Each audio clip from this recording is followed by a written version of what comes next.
Olá pessoal, tudo bem? Vamos começar então a nossa live sobre a escrita japonesa, né? Hoje a gente vai ver várias coisas, vamos falar sobre como é que a gente entende, né? Como é que funciona a, a escrita japonesa, né? E como é que a gente vai poder utilizar essa escrita, né? Para se comunicar. Vamos também entender que tipo de escrita existem, porque na língua japonesa existem quatro sistemas de escritas diferentes. Porém, esses sistemas de escrita japonesa, né, esses quatro sistemas de escritas, não são feitos para nos assustar. Pelo contrário, cada um tem uma função diferente que vai nos ajudar a alcançarmos os nossos objetivos. Então, vamos ver também, além de como estudar, como entender e como é que vai usar cada um deles. Esses quatro, né? Eu tenho certeza que um deles vocês já sabem, inclusive, né? Então, para começarmos, né, vamos explicar quem são esses quatro e depois eu vou dizer por que, cada um, porque temos quatro e porque o alfabeto desse existe e por que ele é usado. Então, a gente vai começar com o primeiro sistema de escrita da língua japonesa que vocês todos já conhecem, que é justamente o Romaji. Romaji nada mais é do que o nosso alfabeto romano, que a gente utiliza de forma tranquila. A, B, C, D, que temos na nossa língua portuguesa. Então, toda vez que a gente for ver justamente o que seria o Dromad, né? É muito fácil. Muita gente, inclusive, quando começa a estudar japonês, o que que você faz? Você vai escrever no nosso alfabeto normal, o Romaji. Não tem problema. Você pode utilizar o Romaji sem problema nenhum. Então, a gente tem o Romaji, que é o nosso alfabeto, que você pode utilizar para estudar, para memorizar as palavras novas que você está aprendendo, e também é muito utilizado para marcas, para letreiros, para propagandas. Muitas empresas japonesas utilizam sua logo em Romaji, ou seja, utilizam sua logo no nosso alfabeto normal. Então, apesar de serem quatro, um desses alfabetos, um desses sistemas de escrita da língua japonesa, a gente já conhece, a gente já sabe.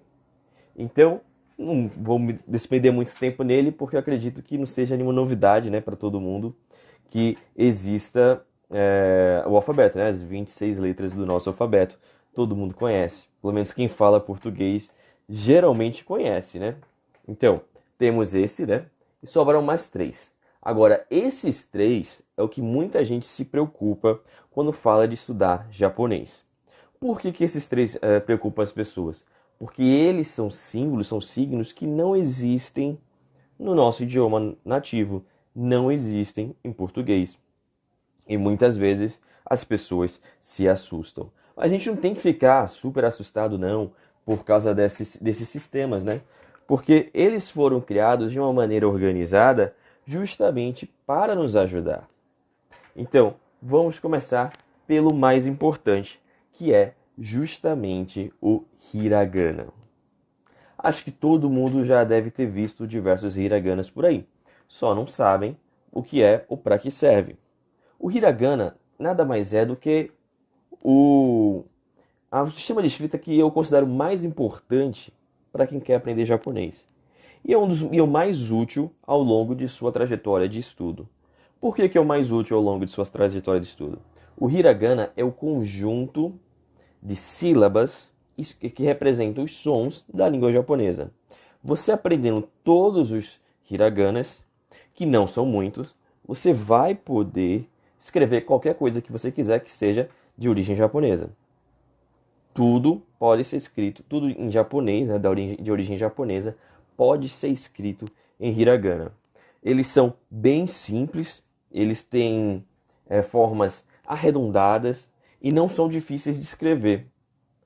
Você pode escrever hiragana de diversas formas, porque você pode utilizar uma caneta, um lápis, um pincel. O que assusta muita gente é que, ao verem diversos caracteres que eles não conhecem, dá um pouco de medo. Porém, o hiragana vai ser seu primeiro passo para você estudar japonês. Você quer aprender a escrever e ler em japonês? Aprende o hiragana. Hiragana, simples, redondinho, com poucos traços, você escreve quase tudo. Então a gente viu o Romaji, que é o alfabeto normal, e o Hiragana. Agora, existe também o Katakana. O que seria o Katakana? O Katakana, assim como o Hiragana, é um silabário. São diversos conjuntos de sílabas que representam sons existentes na língua japonesa. Porém, a gente só vai utilizar o Katakana quando for uma palavra de origem estrangeira. Para aprender, é o melhor método, eu considero você pegar de pouquinho em pouquinho. Você pegar, por exemplo, 2 caracteres, 1 caractere por dia, e você bota a mão na massa, pega e escreve de pouquinho em pouquinho. Você pega, por exemplo, A, você desenha, vê como é que é o A, bota no Google, né? É Hiragana, vai ter lá várias tabelas, você escolhe a que você achar mais fácil de ler e você escreve lá no papelzinho A e vai repetindo diversas vezes até você memorizar o símbolo do A. Vamos para a próxima, está lá I. Mesma coisa, você vai no papel e vai escrevendo várias vezes o I até você memorizar. E assim sucessivamente. Eles não são muitos e são bem simples, né? Não tem nenhum traço muito complicado. Então você pega rapidinho. É uma questão de disciplina, né? De você estar todo dia querendo pegar um caractere novo ou conjunto de caracteres novos, dependendo do seu tempo, né? Tem gente que tem mais tempo para estudar, tem gente que tem menos, vai depender do trabalho. Muita gente está conseguindo, né? Conciliar muita coisa, né? De estudo, de trabalho, de faculdade, de escola, em casa, né? Mas tem gente que tem menos tempo, ou porque está trabalhando, né?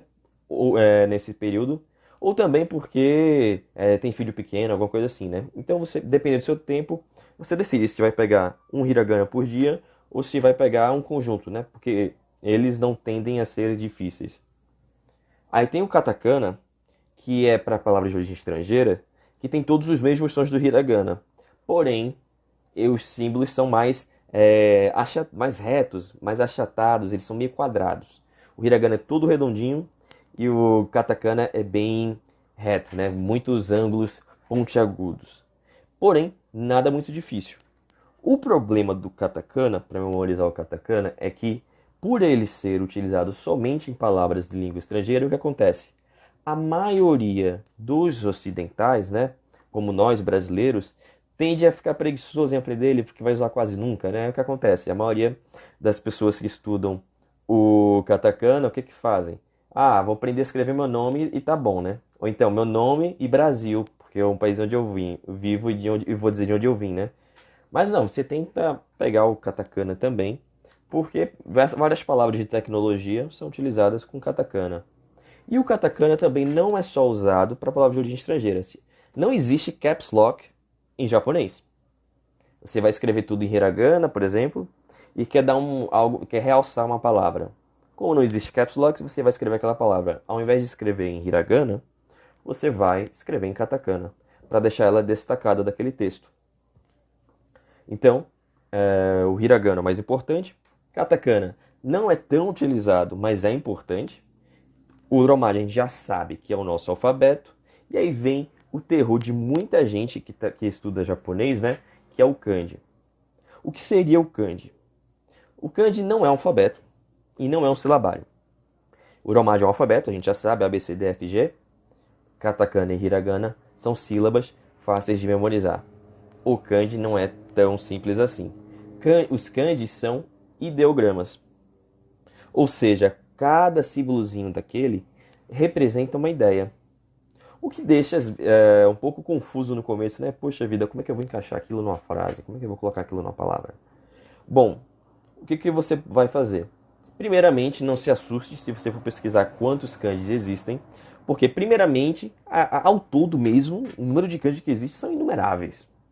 Nenhum japonês sabe todos os kanjis, nenhum chinês sabe todos os kanjis, ninguém. Ninguém sabe. É impossível. Existem os mais usados. E existem diversos níveis de kanjis, né? Dos mais simples aos mais difíceis. O que eu recomendo para quem está começando a estudar é primeiro aprender o hiragana, depois o katakana. Aí depois que você sabe o hiragana e o katakana, o que você vai fazer?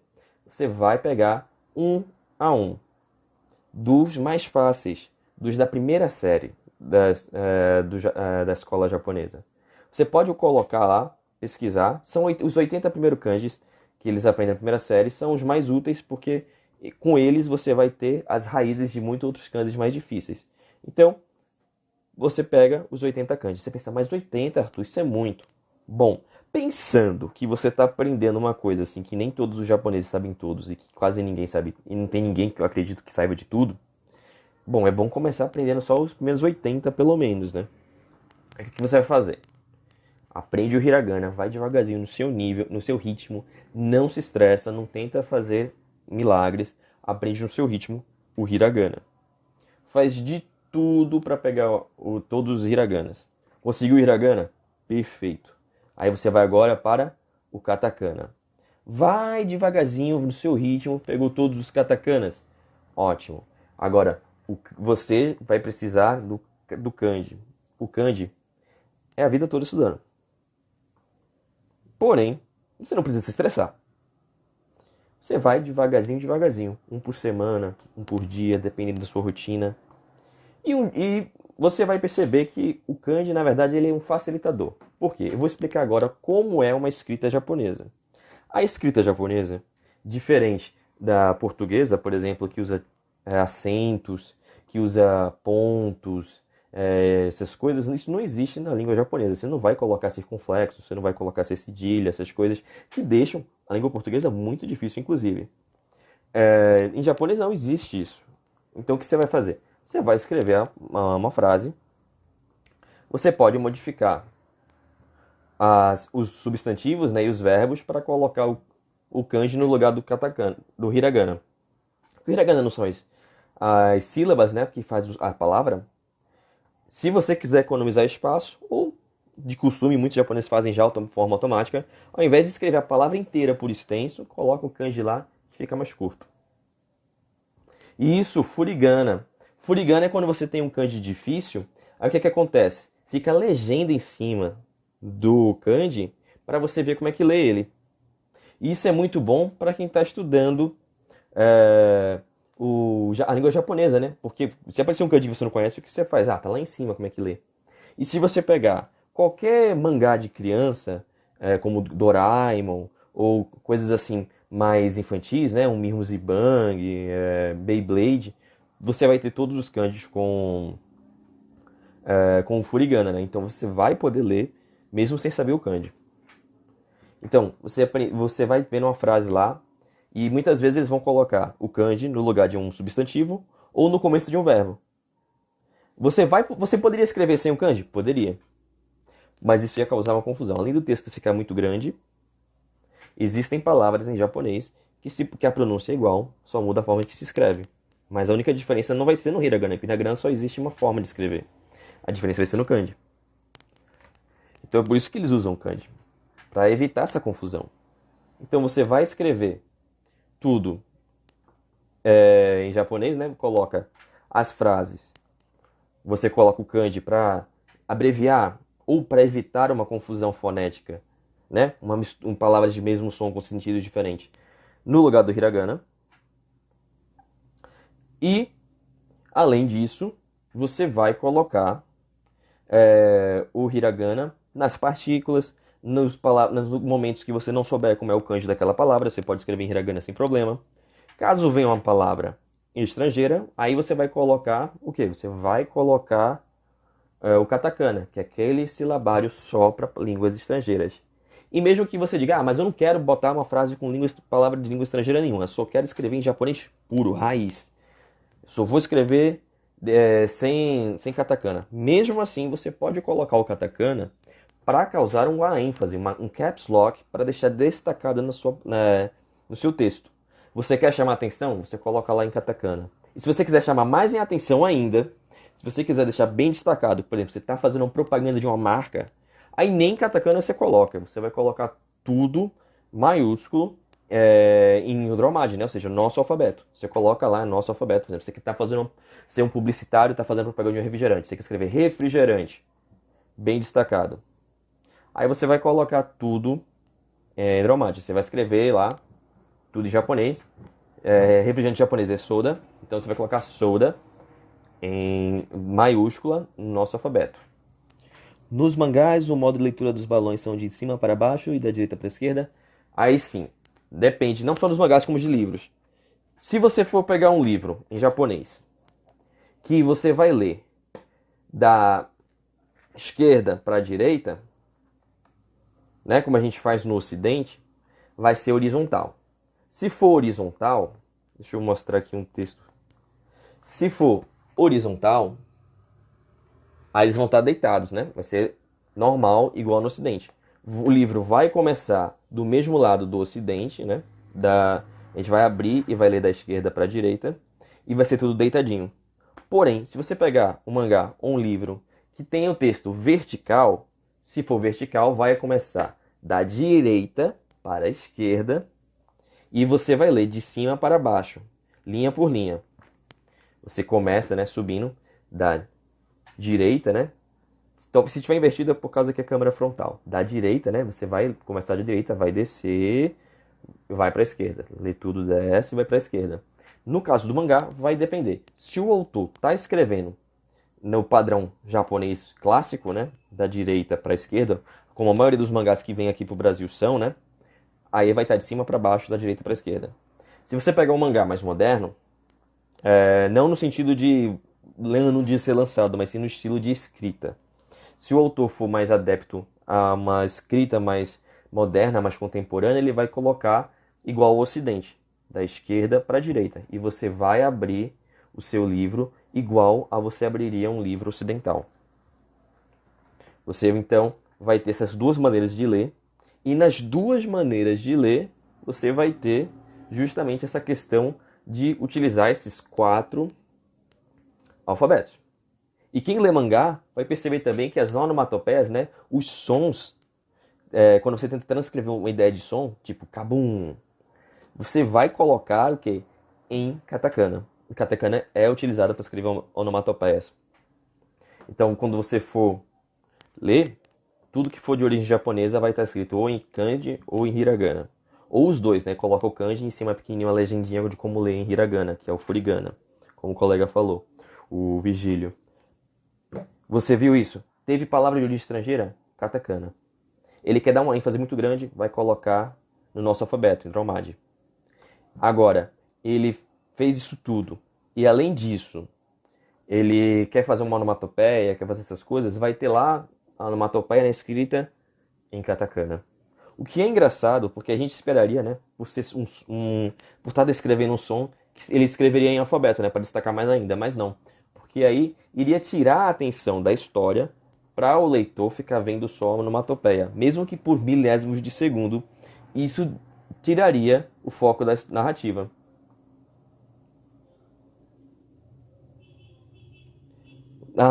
Eu não li a Weekly Jump. Eu tenho aqui comigo alguns mangás e todos esses que eu tenho são estilo de leitura oriental. Eu tenho aqui o Hokuto no Ken, o Doraemon, tem também Fullmetal, Shaman King, e todos eles são da leitura oriental, de cima para baixo, da direita para a esquerda. Porém, eu já peguei livros em japonês que era o contrário, que era da esquerda para a direita e era horizontal. Eu, particularmente, para escrever, principalmente por ser ocidental, né, eu prefiro escrever da esquerda para a direita horizontal. Porém, quando eu tô com medo de borrar alguma coisa porque eu sou canhoto, né? Porque quando a gente é canhoto, vai escrevendo e vai passando a mão em cima do que tá escrevendo, aí eu escrevo da forma oriental, né? De cima para baixo, da direita para a esquerda, porque aí eu não vou borrar nada que tá escrito. Mas aí depende do costume de cada um. No começo eu achava muito ruim, muito difícil de ler livros de padrão oriental, porque eu me perdia muito quando eu ia ler, porque eu achava difícil manter, né, a cadência, né? Deixa eu pegar um livro aqui para mostrar.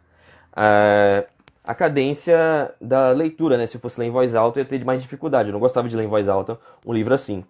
Justamente porque as pessoas, né, iam dizer, nossa, ele fala tão bem, por que ele tá demorando tanto para ler? Tipo, ele tem que treinar a leitura, mas não, é porque era difícil para mim no começo ler de cima para baixo. Olha aqui mais ou menos um livro, gente, como é que fica quando você tá vendo um livro em japonês na leitura tradicional, de cima para baixo. Então, eu tô com esse livro aqui. Eu vou começar por ele por onde? Ele é de cima para baixo. Eu vou começar daqui, ó. Da direita para a esquerda. Ah, mas a capa aqui, ó, o título tá deitado. Não tem problema. O que importa é o corpo do texto. O corpo do texto tá de cima para baixo. Se tá de cima para baixo, eu vou começar aqui, ó. Da direita para a esquerda. Se ele fosse deitado, aí eu faria o contrário. Eu começaria de cá. Da esquerda para a direita. Que não é o caso. Isso é mais de um livro, né? Você pega outro aqui também, ó. Mesma coisa. Peguei aqui, fui abrir, também, ó. De cima para baixo, então, da direita para a esquerda. Agora, esse daqui não. Esse daqui é deitadinho. Se eu vou ler deitado, eu vou começar daqui. Da esquerda para a direita. Deixa eu pegar aqui, ó. Tá vendo? Ó? Tá deitadinho.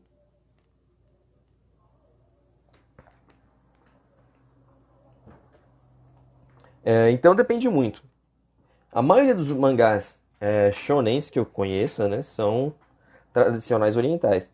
Porém, se você pegar, por exemplo, alguns mangás que eles querem, que são adaptações de história ocidental, né, por exemplo, tem muito comum lá, eu já vi, pessoas fazerem versões de mangás de clássicos da filosofia, da sociologia, da história.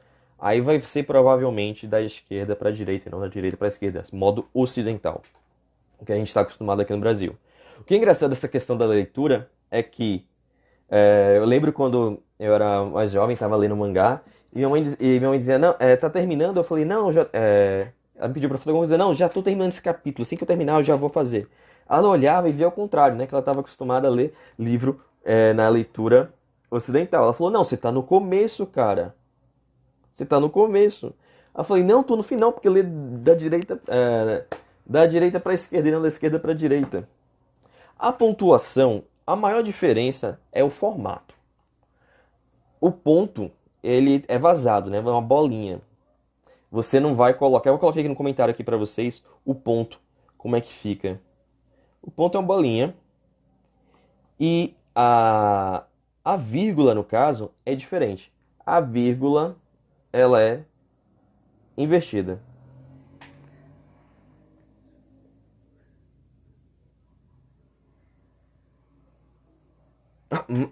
Já, mata ne. Mite kudasate arigatou gozaimashita. Bom, então, essa questão, né, da linguagem, a gente vai pegar esses quatro alfabetos, estudar cada um e ver Romaji, Hiragana, Katakana, Kanji. A leitura, se for de cima para baixo, da direita para a esquerda, o contrário do que a gente faz. Se for deitadinha, da esquerda para a direita, igual ao que a gente faz. E não desistam. Muitas vezes a pessoa está pensando, nossa, é tão difícil, eu não sei mais, eu vou desistir. Geralmente quando a pessoa faz isso é porque ela está tentando aprender tudo de uma vez só. Se você tentar aprender tudo de uma vez só, vai causar estresse, você vai se sentir desmotivado. E não, isso não é só com o japonês, é com qualquer assunto. Você quer aprender física, você quer estudar para concurso, você quer fazer um vestibular, você tem uma prova da faculdade, da escola para fazer, você vai fazer uma seleção de emprego. Se você tentar pegar tudo, aí você vai se estressar. Vai no seu ritmo, não se compara com um colega, com um amigo, com qualquer pessoa que você conheça que esteja fazendo algo. Você vai no seu ritmo, estabelece uma rotina. Essa questão de estabelecer a rotina é muito importante, porque só você vai poder traçar a sua rotina de maneira correta. Porque eu não sei a sua rotina. Tem gente que tem filho pequeno, tem gente que está trabalhando nessa quarentena, tem gente que não está trabalhando na quarentena. Vai depender de muita coisa. Você faz uma rotina. Se sua rotina for apertada, se você tiver menos de uma hora para poder estudar por dia, por exemplo, um caso mais extremo. Ah, você pega um símbolozinho por dia. Não precisa ser tudo. Você já tem mais tempo, tá livre, você tá até entediado, não sabe mais o que fazer. Ah, pega uns cinco. Você pega lá, vai escrevendo no caderninho, no papel, no bloquinho, e vai repetindo os mesmos kanjis, os mesmos hiraganas. Vai repetindo. Igual a caligrafia.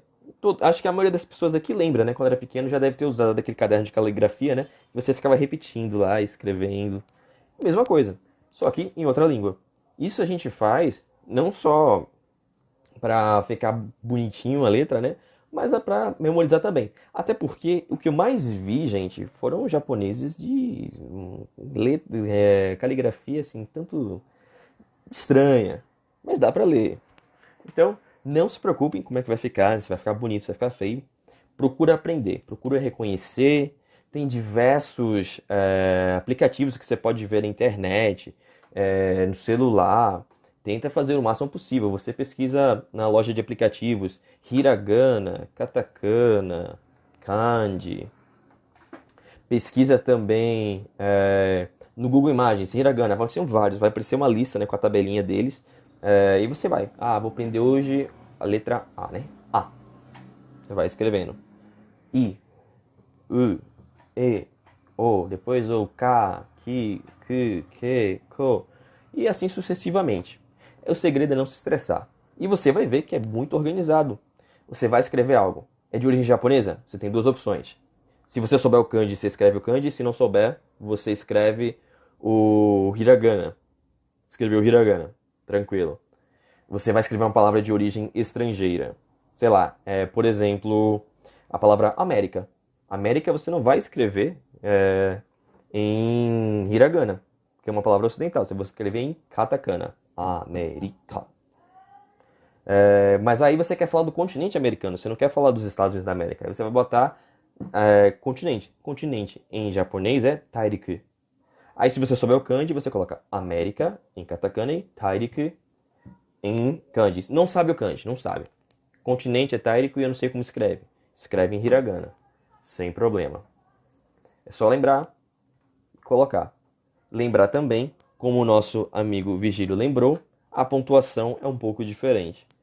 Você vai escrever uma vírgula, você vai escrever ela de cima para baixo, da esquerda para a direita, independente do texto ser oriental ou ocidental.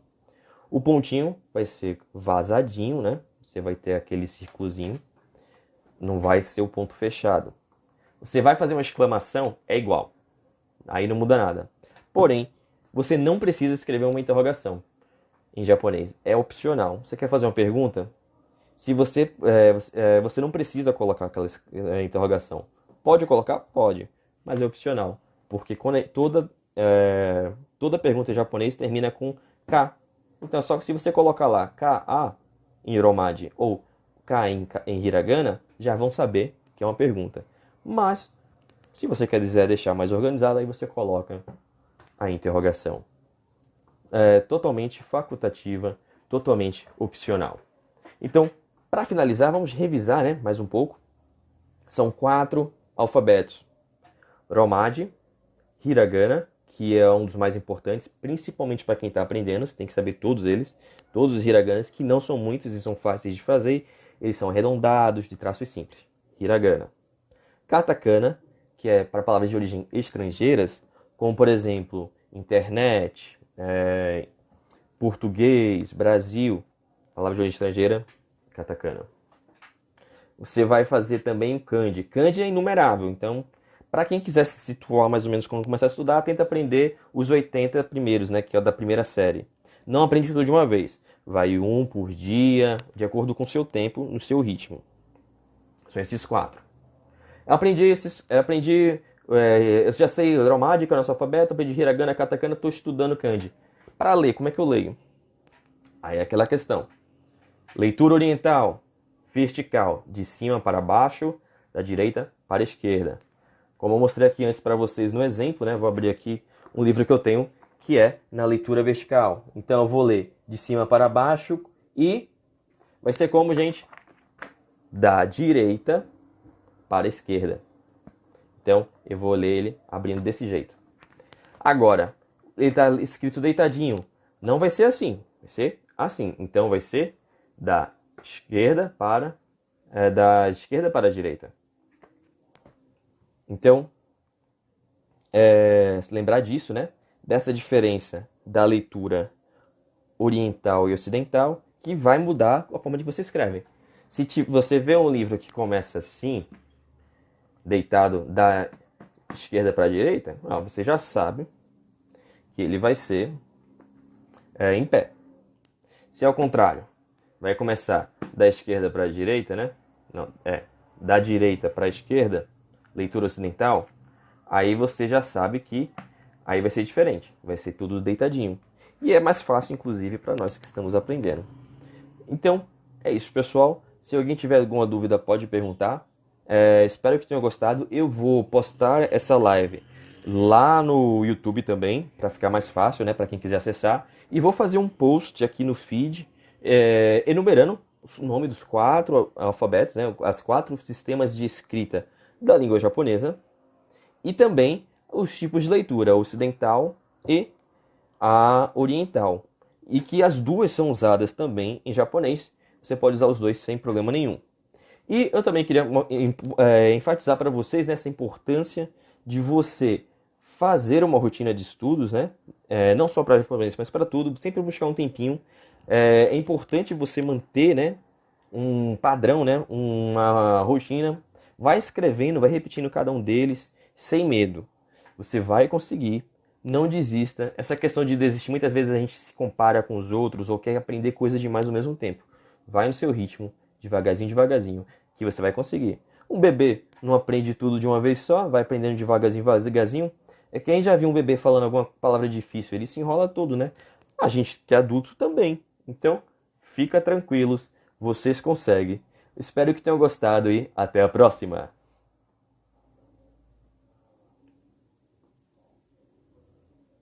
Fala pessoal, calma aí, o vídeo tá acabando, mas lembra-se, gente, que vocês podem baixar gratuitamente o meu mais novo e-book, Japonês para Iniciantes, suas primeiras frases no idioma. É muito fácil, gente, basta acessar japonescoarthur.com/ebook que você pode baixar, gratuitamente, feito com muito carinho para vocês. Eu tenho certeza que vai ser um material de estudo excelente para lhe ajudar a realizar os seus sonhos.